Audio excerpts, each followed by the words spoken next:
Hi everyone, I'm Airier, and today we're going to be checking out Xtale. I've been told to watch this after the 0.4 episode of UNDERVERSE for probably the entire time and for a couple months prior to checking out UNDERVERSE. So we're going to check this out now. But before that, we're also going to check out the epilogue for episode 0.4 for UNDERVERSE because apparently there's more info in there. And frankly, all the little mini-sodes and every little extra bit have some of the most actual plot relevant information in the entire series so far. And if Xtale is anything like that, we are in for one hell of a ride. I'm really looking forward to this. Otherwise, you guys know the deal. Link below. Hit it up. Let's check it out. So we got the epilogue first up. Heart sound? Whose heart is this? It's a human, so there's only a few that really come up. 2 hearts? Car and Frisk, probably. But I thought they were kind of not alive. Wake up? What? Come on, brother. They're waiting for us. Oh, these were the different characters because they had them floating around, and when he pulled someone up, Gaster had a card when he summoned someone. That's how that worked? I don't know. But now the set's complete up to 9. Kara. So that wasn't Kara speaking, and they're not dead.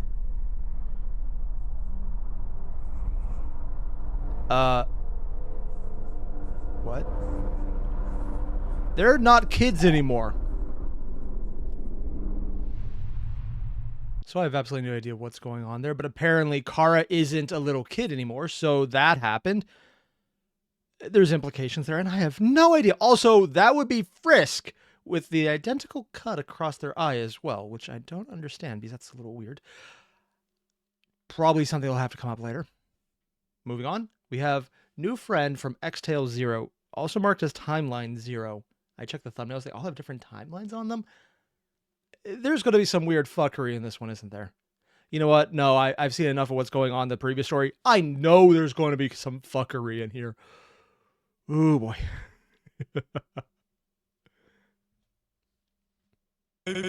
Okay. Wait, what? Phew, that was so intense. Just going to a random ink in a very different art style than before. This almost looks like an in-game version. Who am I kidding? That was awesome. Yeah, he's happy as hell. What's up with that face, pal? Oh, you're mad at me? Do you want some? They will help you feel better. Because he has the emotions on hit. No? Okay, never mind. I'm sure you're gonna love what's coming next. I'm so excited.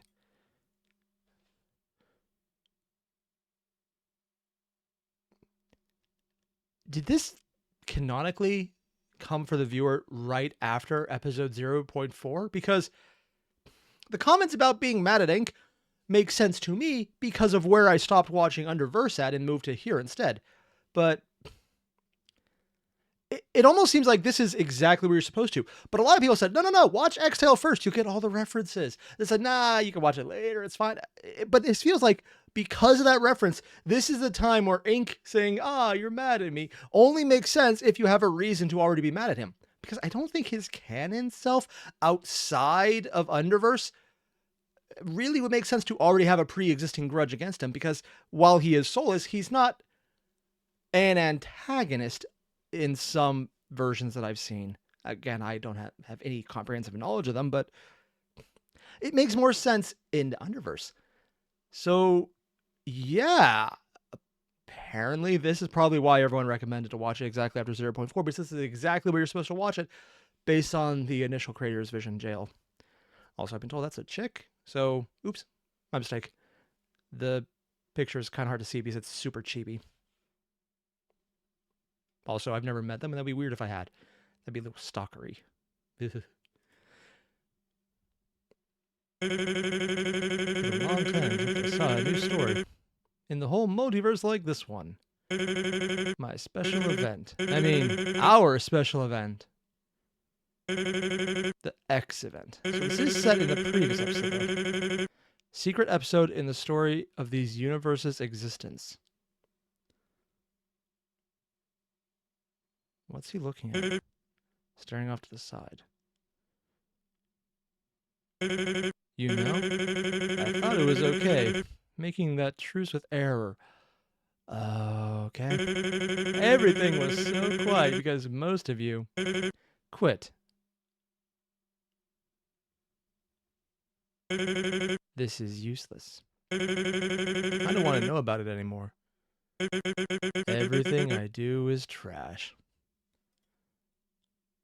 See, now it has gone from what I figured was an intro into Xtale from Underverse to almost like an address to the fans directly. In which case, is this Jakei, or Jakei? I'm not sure how to say the name correctly, and it's me, so I probably butchered even if I knew. Is this them talking directly to their audience through ink? I don't know. But it referenced the truce already, so that's the thing. My stories will never be great as others. Yeah, but what's the point of comparing yourself? Just enjoy it. I tried so hard to support them, to keep them motivated. Because ink is somewhat meta, but they didn't listen to me. They hated this place, and their creations started to die.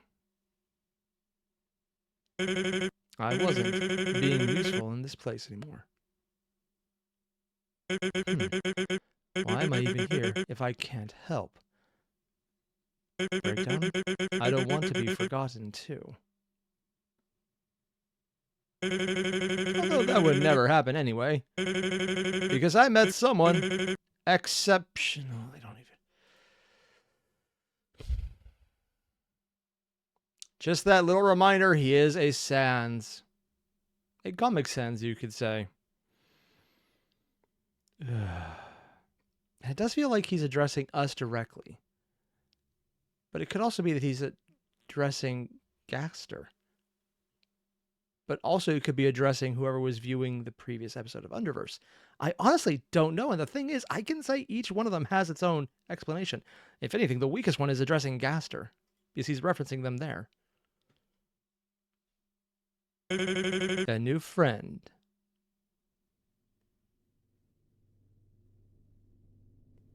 I feel like I'm missing something. Whoa! Okay, and there's different style. I am really sorry, my children. I failed you once again. And already this is a very different Gaster than the one we dealt with. The one we saw didn't care about individual people because it was very much, well, they all exist, which is exactly why Ink was working with him. And he was very much, he seemed much colder. This one actually caring about a failure seems different. Just the emotional range seems much more. Granted, this one doesn't look nearly as corrupted as the other one has the physical representation of. This soul was given to me for the purpose of creating something unique and special for you to give in to him. But I don't know how. I don't know what else to create. I'm wasting this power. Does he mean given to him as in just the generic, I have this soul, so it was given to me? Or in the literal, someone gave him this specific soul? Normally I would go with the first one. It's just poetic language. But considering how often everyone in Underverse was swapping parts of souls and using their power, I can't say that isn't the case. They are such little adorable kids. Maybe if I destroy myself along with this place, you will never need someone like me. You may be free. Hey, hold the phone, buddy. I don't even know what a phone is. He doesn't? Really? That's actually weird. Look at me, silly old man. Don't be so hard on yourself. You suffer some lack of motivation. Okay, it's not actually a reference in here, but is he literally giving him the speech about how he should get motivated? Oh my god, if he pulls out a giant-ass sword, it would actually fit in with how the last couple episodes of Underverse were going, so that wouldn't even be that weird. There's no need to destroy anything, or anybody. I have the perfect cure for your problem. Come with me, pal. I won't leave you alone until you give me a chance. Whoa. What is this?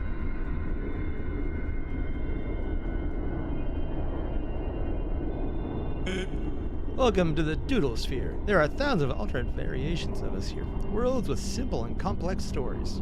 You can think of everything already exists here, but I'm sure you can create something new. Not everyone has your ability in the multiverse. The gift of creating something out of nothing. You can create the world you wish. You can do whatever you want. So they changed based on what they wanted it to look like. So the reason it was always just glowing cards is because he chose that. Honestly, I thought it was an animation choice because it's easier and there's so many other moving parts that would make sense. Granted, it still could be, and then they were just flexing their chops now by initially showing all of these floating background pieces. Huh. If you want, I could show you them more closely. It will give you lots of ideas. I would graciously appreciate. Wait, what? Is it about to start getting a little dark spot on? Because that seems like something that's going to break him. A card. His heart was the card number 1.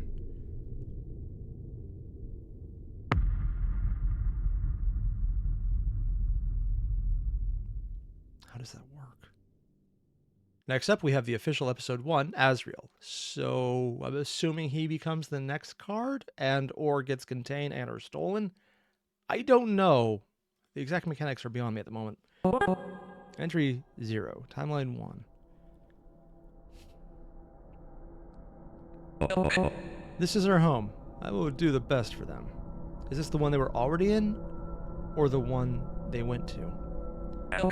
I have a project in mind in the future, but first... Wait, he cut his... So this is after the previous one, so wherever he was initially, it might have already been this world. And he cut his card in half. I want to give them the opportunity to be surrounded by a good family and friends like I saw out there. Wait. There's human hearts here as well, but they're all white. Why are all the hearts white?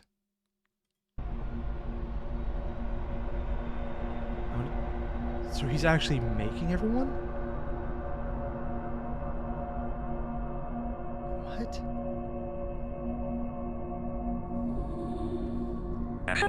The inhabitants of this universe will evolve through time. So he actually made everyone. Other universes use the term grow up, frisk and car, like this kind of phenomenon. Oh my god. Oh, I get it. They're doing the thing with the buttercups, but it's done more humorously here. And them as adults, just screwing around. It's actually cute. Why am I scared? You're really enjoying this. My job here is done. Why does Elvis have the 1? So Gasser's initial purpose was to give it good home to Car and Frisk, and he made everyone. He probably made Car and Frisk as well at this point. So he's literally, in this sense, the creator. Huh. But there's a lot more timelines. What goes wrong?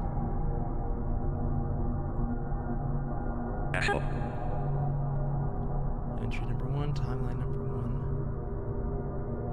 1. Will this be enough? Is it...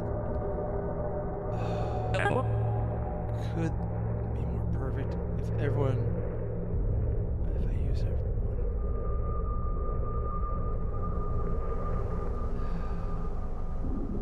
What happened? I'm very sorry. This world needs to be improved. I admit, everything was beautiful, but it's time to say goodbye. Alright, Frisk.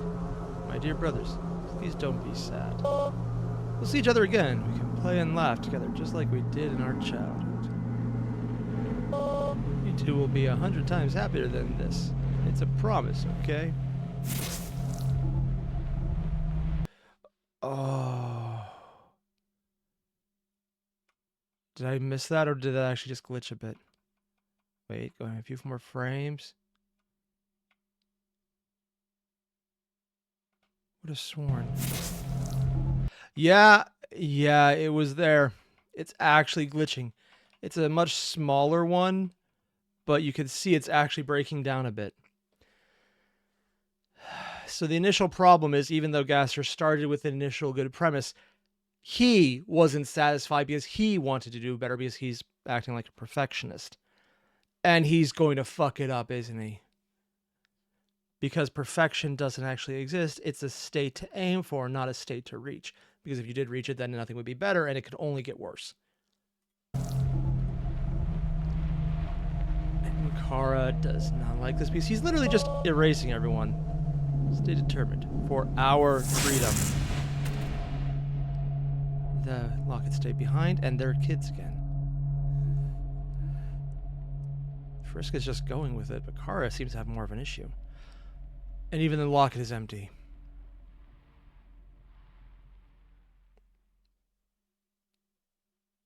And next up, we have Xtale number 2, ASGORE. I have a distinct feeling it's going to be a little bit darker than the first one, or even worse. It'll be much happier than the first one, meaning Gaster was right, which could be worse, because that would actually reinforce his bad ideas of needing to improve it further. Oh, you know what? Oh, if anything, I hope it goes worse, and it's a desperation on his point, not actively making it worse on his end. But I know which way it would be worse, and it's probably going to go that way. Hello there, pal. How's it going? Oh, we're back to ink? Blank. Nice to see you again, dear friend. I just came to visit you for a while to make sure you're doing good with your creations. Why are they blurring out Ink's name? I have seen you did something here. It was a reset. You don't seem motivated. No, I did something else. I think I'm a bit of a perfectionist. Oh, you think you're a bit of a perfectionist? You think? Yeah. And this would get around the issues with the truce, because it's destruction without destruction and creation without having to get rid of the previous one. It just changes it and lets it grow without having to do the cycle. I am sorry. It is just exactly what Ink would like. Creation without destruction. I want to use the potential of my power for something I was thinking about before. Which power? Are you sure you want to see it?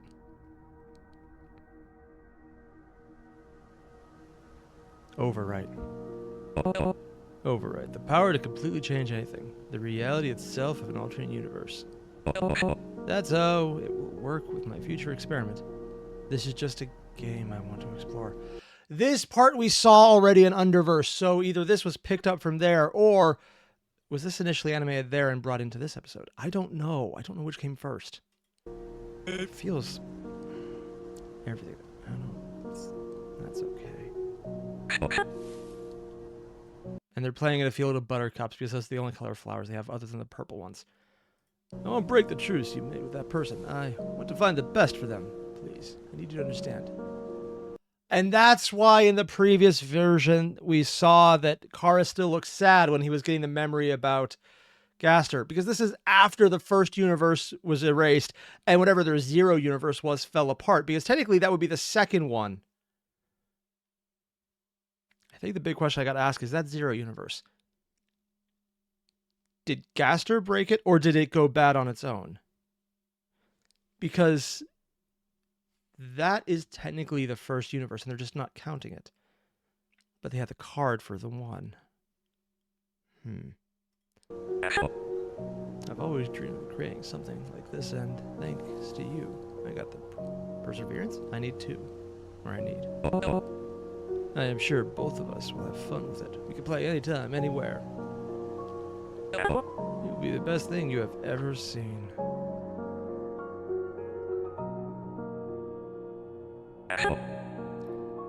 Timeline number 2, entry number 0. Why are they starting on 0 anyways? I have overwritten the previous timeline in a new story. The children will be surrounded by my creations. Not again, said one of them. I do not accept that word in my universe. And yeah, he's definitely gone over the slope on this one. It's still about them, but it's really not anymore. And I don't think he's realized that. It's his universe. And saying no to him pissed him off. Damn. Okay, seriously, you made a town, but you actually just transposed an actual town, a real-life image onto the background. Probably know it could be a heavily pixelated image of the mountain as well. And you put the... Sorry, it's something I enjoy when people do this in animation, where they reimpose a physical printed image on top of a digitally drawn one. It just is really amusing for me. I guess it wouldn't be printed, but more like photograph.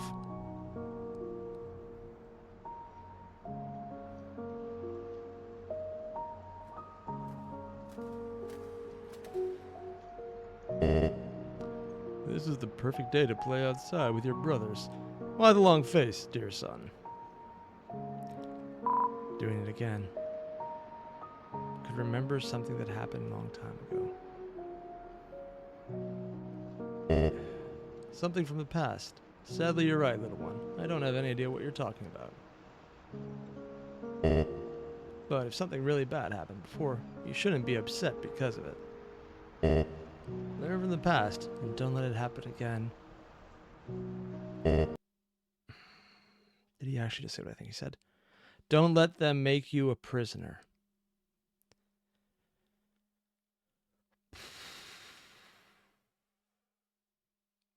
Wow.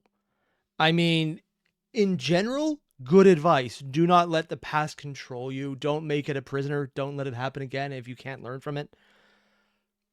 Normally, that's good. The problem is, everything he's saying right now is a giant axe right to the heart of the matter, and hurts even more because he's literally trapped in the past by a crazy man who's probably going to do it again. And I mean, we know it's going to happen again, but at this point, it's already the third universe they're on. The first one, we don't know how it ended or why it went bad, but it did. The second one was good. And they loved it, and admittedly probably should have been where Gaster stopped, but he's a perfectionist, and he wants to have a little more fun, it seems. But this, I will fully admit, this is also really good writing, because it's conveying not just the good side of what it would mean in context to him, but what it means on our context, which is just horrible. Double context meanings is something in writing that I absolutely adore, so I just love seeing it done well. You're a human child that must be happy. And I am old monster willing to be the best. Wow. I mean, this entire conversation is loaded.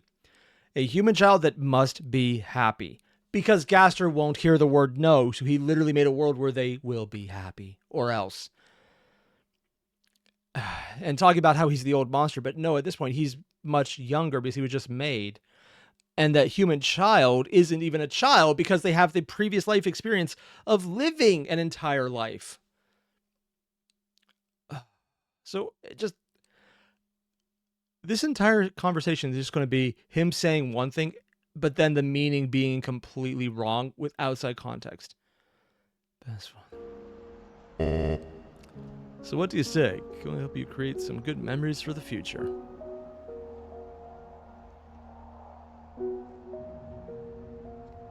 He's doing a good job, but damn. That is going to be one of those sentences, multiple sentences, that just get creepier the more you think about it. Did the town change? Best dad, they grew up again. Man, I don't understand how everyone here can wear so many clothes in summer. It must feel like hell. Burning in hell, right, Sans? Wait, there's a Sans here too? Is this going to be Cross? Nah, it is Cross. With a full box of sunscreen bottles tested by myself. It's going faster now. It's good to see your bro smile and enjoy with everyone. ASGORE is good at encouraging people, isn't he? And now we have Cross. Doesn't have the cut yet. It's kind of ironic. Remember what we talked about a couple years ago? Oh, sorry, I'll read this in a second, but that is just so adorable! Goofy-eyed ASGORE! I didn't know any of that, but I absolutely did. How can it be possible that someone with lack of empathy could create a good-hearted being like ASGORE? Good examples. Darn, I can't understand Gaster at all. But we're all glad he could give us something better than him. It's okay that I know this, pal. What if he decides to end with this? How far? Oh yeah, he's about to end with this. What can we do for you two? You're a sand, so you might have some inkling because bullshittery, but not sure how they're gonna play that. Kara has someone who helps him to be stronger. I have someone reliable that can listen to me. And Gaster interrupts in the back, and he looks pissed. If anything happens, we can fight the pain, no matter how hard he tries. He cannot make us forget.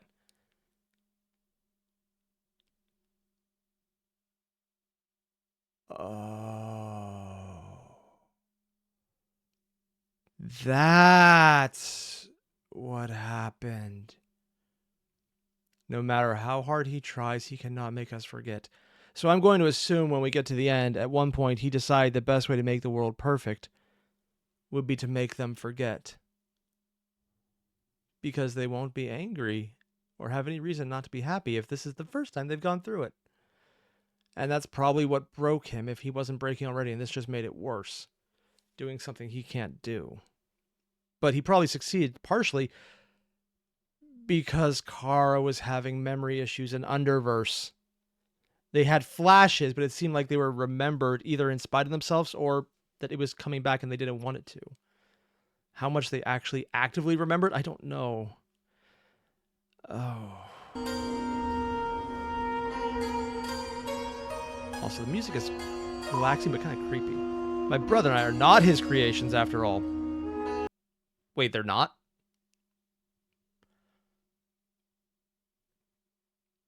Okay, that has to be something I have to reevaluate. I was working under the impression that they are his creations, that everything about them was always his creations at every step of the way.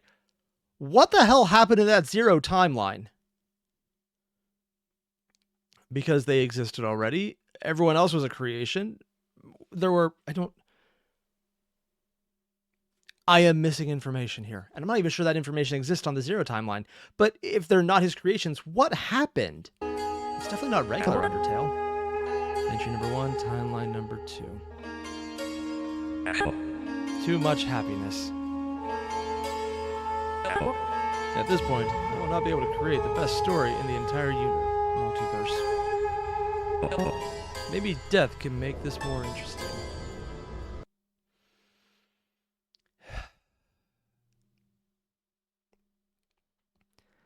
And we're seeing the slide just bit by bit. At first, it was because he was sad for the kids. Then they can make it happier. And then he's not talking about the kids anymore. He's thinking about telling a story. And admittedly, from that perspective, yes, too happy is a horrible story. And from Ink's perspective, if it gets too chummy, most people tune out. Now, there's always a segment that just love the happy-go-lucky shit and will be there for that regardless. But there's a lot of people who's like, without some drama, it loses interest and it's not as gripping. Also, the idea of best is incredibly subjective and does depend on person's state of mind at any given time. So, yeah, that little thing I said about perfection earlier being you can't actually reach it, the best is literally the same thing there. Except it's a little easier because it's not a solid, unchanging state. It's a good enough because nothing is better yet state. But it's still subjective, and now he's going to make it worse because he thinks it's better in a different way. So you're going to kill people or just create a world where it happens? Everyone looks affected by this loss, especially the two humans. Sans died. ASGORE died.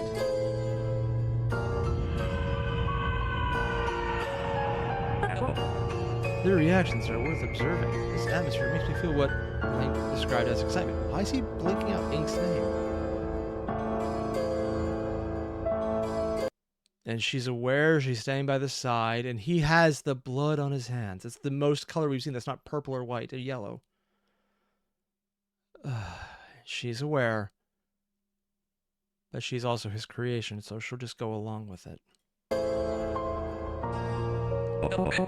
Entry number 2, timeline number 2. Have I done something awful? No, this is how real life is supposed to work. Evolution requires sacrifice.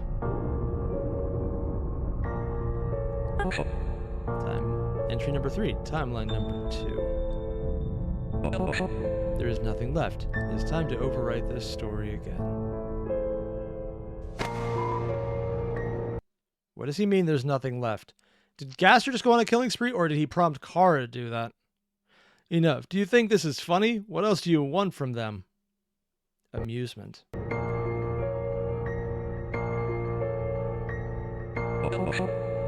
will put it in words that you can understand. If you want to see your friends again, I must overwrite this timeline. Can you please let me work?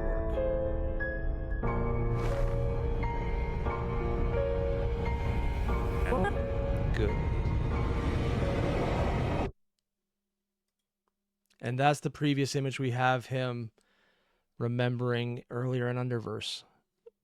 Because back then, I thought it was reverting them to kids, and technically that's accurate, but it wasn't even the first time. It's just that he's done it so many times to remake the world as he wants.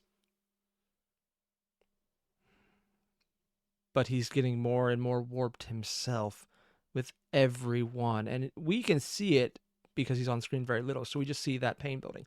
We can also see Kara becoming more fucked up. The weird part here is Frisk. They're just rolling with it. I mean, I know Canon Frisk is pretty much rolling with it as well, but you think the entire, hey, he just murdered everyone in front of me, would have more effect. If anything, it's kind of off-putting. Not in the, I don't want to watch this way, but more in the, like, what the fuck is going on way. Off-putting as in, this is not a normal reaction and something's up. Stockholm Syndrome? Depression? Some kind of mental problem? I don't know. I'm not sure this entire show will cover that. But I like that it is very distinct because we're seeing Kara react some way. We're seeing other people mention that they know things could go bad. They want to do something. They're seeing all the little mentions in multiple pieces by multiple characters in multiple different timelines about how freedom is there, how you can't be contained by the past, how there's all those different comments. And it's like, even if it's not in the character's perspective, for the reader, for the watcher, for the person engaging with this medium, what you get is constant referral to the idea of freedom, because that point keeps getting brought up. So it's in your head when you look at this. And frankly, I like that there's a reiteration of a theme, because it's easy to just throw in random dialogue that's just there to move the plot without having any meaning. It's like when we watch a show and there's just random people talking in the background, it's like, hey, how's your day? What's this? And it doesn't really matter, and you kind of tune it out. It's just there to add a sense of realism because people talk, as opposed to what they're saying matters. It's a very hard line to cover, and honestly, not always important to even reach. But this did it, and it has that constant repetition of a type of dialogue about freedom, about being let go from the past, even though it's bashing you in the face that this entire thing so far is bashing you in the face about it. Damn. And on that note, that's where I have to cut this one, because I actually do need to go adult. We have a bunch of kittens that need to be kittenized. That's not a good thing. I don't want to say this way too personal. I don't want to actually give information. Let's try a different intro or outro. Try that again. And on that note, I'm going to cut this one here because I need to go adult. More importantly, though, this is admittedly really freaking depressing, man. Because you just see it started good and then it quickly went really bad. And I have a feeling I know where the rest is going to go. It's going to just be Gaster playing around with the timeline, trying to make it better based on his constantly shifting goals of what better is. And he's probably going to become delusional and think he's reached the perfection, the peak. While also, from our outside perspective, realizing that he has changed, so what he wants is completely different than the beginning. And if past him had seen current him, it would not be acceptable. Would probably make the same mistake, but it would be different mistakes. Granted, that's the entire thing of a timeline altogether. So an AU of Xtale meeting the initial timeline of Xtale would probably be admittedly complicated as F and really funny. And there's probably someone who did that already, because Undertale spawns so many varieties of AUs and timelines and reinterpretations of characters. That's probably one of the most fascinating things I like about this franchise. It's just really good at creating overarching narratives. Here specifically, though, This is going to be rough. You don't even need to tell me. I know. It's going to be a thing. Oh, dear God. But what I really want to know is, what was the initial world they ran from? Because that set everything up. It's where they came from, where Karn and Frisk were from. Because initially, I thought they were created. But they're not. And that changes a lot. It means more happened there than just a bad, failed creation of Gasters. Like everything else is what he's going to consider it as. Oh, for all we know, that initial timeline might still be there and might not be the one Gaster's overwriting. Maybe it is, maybe it isn't. I don't know. All the same, if you haven't already, there's a link below to the original video. Hit it up because this was freaking great. I'll see you guys in the next one. Adios.